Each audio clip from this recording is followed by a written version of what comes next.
Welcome to Tejaswi India. నమస్తే తెలంగాణ. ఇవాళ వార్తలు చూసుకున్నట్లయితే జగజేతకు జనహారతి, విశ్వవిజేత విజయయాత్రకు ముంబైలో జన నిరంజనం, టీ20 క్రికెట్ ఛాంపియన్కు అపూర్వ స్వాగతం, మ్యాన్ ఇన్ బ్లూకు 125 కోట్ల చెక్ అందజేత, మీరు లేక ఆగమవుతున్నాం, బీఆర్ఎస్ పాలన పోతుందనుకోలే, కడుపులో పెట్టుకొని చూసుకున్నారు, పొరపాటుకు ప్రజలు బాధపడుతున్నారు, కేసీఆర్తో అభిమానులు, ఎరవలికి పోటెత్తున ప్రజలు, ప్రతిపక్షం శాశ్వతం కాదన్న కేసీఆర్, బీఆర్ఎస్ అధినేత కేసీఆర్ని కలిసి తన తాజా రచనలను అందజేస్తున్న ప్రముఖ రచయిత ఎమ్మెల్సీ గోరటి వెంకన్న, తెలంగాణ తల్లికి ఎంత కష్టం, రాజకీయ రంగు, పులిమి విగ్రహాన్ని కూల్చివేసేందుకు కాంగ్రెస్ యత్నం, అనుమతి లేదన్న సాకుతో విగ్రహం తొలగింపుకు అధికారులకు ఎమ్మెల్యే ఒత్తిడి, అడ్డుకున్న కామారెడ్డిగూడెం ప్రజలు, నేడు నిరుద్యోగుల మార్చ్, టీజీపీఎస్సీ ముట్టడికి పిలుపు, జిల్లాల వారీగా పోరాట కమిటీలు, బీఆర్ఎస్ సహా విపక్షాలు మద్దతు,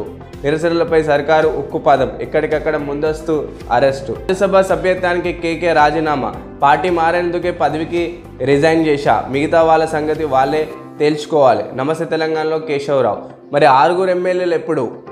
ఎంపీ పదవికి కేకే రాజీనామా స్వాగతిస్తున్నాం, రాజ్యాంగ స్ఫూర్తిని కాపాడంలో రాహుల్ విఫలం, ఆయనకు చిత్తశుద్ధి ఉంటే కాంగ్రెస్లో చేరిన బీఆర్ఎస్ ఎమ్మెల్యేలతో రాజీనామా చేయించాలి, ఫిరాయింపులపై కాంగ్రెస్ మాటలు దేశం నమ్మొద్దు, బీఆర్ఎస్ వర్కింగ్ ప్రెసిడెంట్ కేటీఆర్. చావు బతుకుల్లో మరో రైతు, ఖమ్మం జిల్లాలో ఆగని అన్నదాతల కష్టాలు, ప్రభాకర్ ఉదంత మరపాకే ముందే మరో ఘటన, తన భూమిని ఆర్టీఐ మాజీ కమిషనర్ శంకర్ నాయక్ ఆక్రమించాడని పురుగుల మందు తాగిన భద్రయ్య, పరిస్థితి విషయం ఖమ్మం దవాఖానలో చికిత్స, బొగ్గు బ్లాక్లు సింగరేణికి ఇవ్వాలి, ఐటీఆర్ను పునరుద్ధరించండి, 25 లక్షల ఇండ్లు మంజూరు చేయండి, విభజన హామీలు నెరవేర్చండి, ప్రధానమంత్రికి రేవంత్ బట్టి విజ్ఞప్తి. ట్యాంక్బండ్పై కొమరయ్య విగ్రహం, ఏప్రిల్ 3న అధికారిక జయంతి, జనగాంలో 2 ఎకరాల భవనం, కొమరయ్య వర్ధంతి సభలో మంత్రి కోమటిరెడ్డి ప్రకటన, 7 మండలాలు తిరిగి ఇవ్వాలి, రాష్ట్ర ప్రయోజనాలు కాపాడాలి, విలువైన ఆస్తులపై ఏపీ కను, వ్యక్తిగత సంబంధాలు వదిలి విభజన సమస్యలు పరిష్కరించాలి, ఇరు రాష్ట్రాల సీఎంల భేటీలపై మాజీ శ్రీనివాస్ గౌడ్ ఫైర్.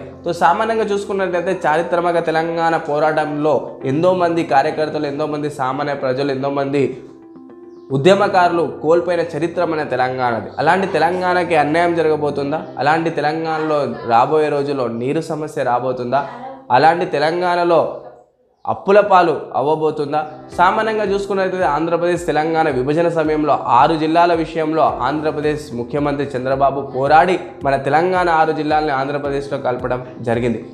ఆంధ్రప్రదేశ్ తెలంగాణకి చూసుకున్నట్లయితే బ్యాక్ బోన్ హైదరాబాద్ నుంచి చూసుకున్నట్లయితే చాలా వరకు ఆంధ్రప్రదేశ్ తెలంగాణకి విషయంలో ఎన్నో గొడవలు జరిగాయి. అలాంటి ఎంతో పోరాటాలు చేసి కేసీఆర్ గారు ఆంధ్రప్రదేశ్ని, హైదరాబాద్ని తెలంగాణలో కలపడం జరిగింది. ఇప్పుడు హైదరాబాద్కి నష్టం జరగబోతుందా? హైదరాబాద్ చుట్టూ ఉన్న 5,000 ఎకరాలని చంద్రబాబు తన ఆంధ్రప్రదేశ్లో వాళ్ళ నిధుల కోసం ఆ 5,000 ఎకరాలు చంద్రబాబు సొంతం చేసుకోబోతున్నారా? ఇక్కడ చూసుకున్నట్లయితే రేవంత్ రెడ్డి చంద్రబాబు రహస్య భేటీ నుంచి తెలంగాణ ప్రజలకు నష్టం జరగబోతుందని శ్రీనివాస్ గౌడ్ చెప్తున్నారు. క్షమించండి, నెలలో తిరిగిస్తా, ఓ ఇంట్లో చోరీ చేసిన నోట్ రాసిన దొంగ. సామాన్యంగా దొంగలు కొంతమంది మంచోళ్ళు ఉంటారు, ఆ దొంగల్లో జాలి దయ కూడా ఉంటుంది. అలాంటి ఘటనే తమిళనాడులో జరిగింది. సామాన్యంగా దొంగతనం చేసి ఆ దొంగ ఒక లేఖ రాసి వెళ్ళిండు. తమిళనాడులో ఒక టీచర్ ఉద్యోగి ఇంట్లో దొంగతనం జరిగింది. దొంగ ఏం చేసిండు? సామాన్యంగా 60,000 రూపాయలతో పాటు 12 గ్రాముల గోల్డ్, వెండి పట్టీలు తీసుకొని వెళ్ళిండు. కానీ వెళ్తూ ఒక లేఖ రాసి వెళ్ళిండు, మీరు నన్ను క్షమించండి, మా ఇంట్లో ఆరోగ్య సమస్యలు రావడంతో నేను ఈ దొంగతనం చేస్తున్నాను, మళ్ళీ మీకు నెల రోజుల్లో తిరిగి ఇస్తానని చెప్పి ఒక లేఖ రాసిపోయిండు. ఇట్లాంటి దొంగలు కూడా ఉంటారని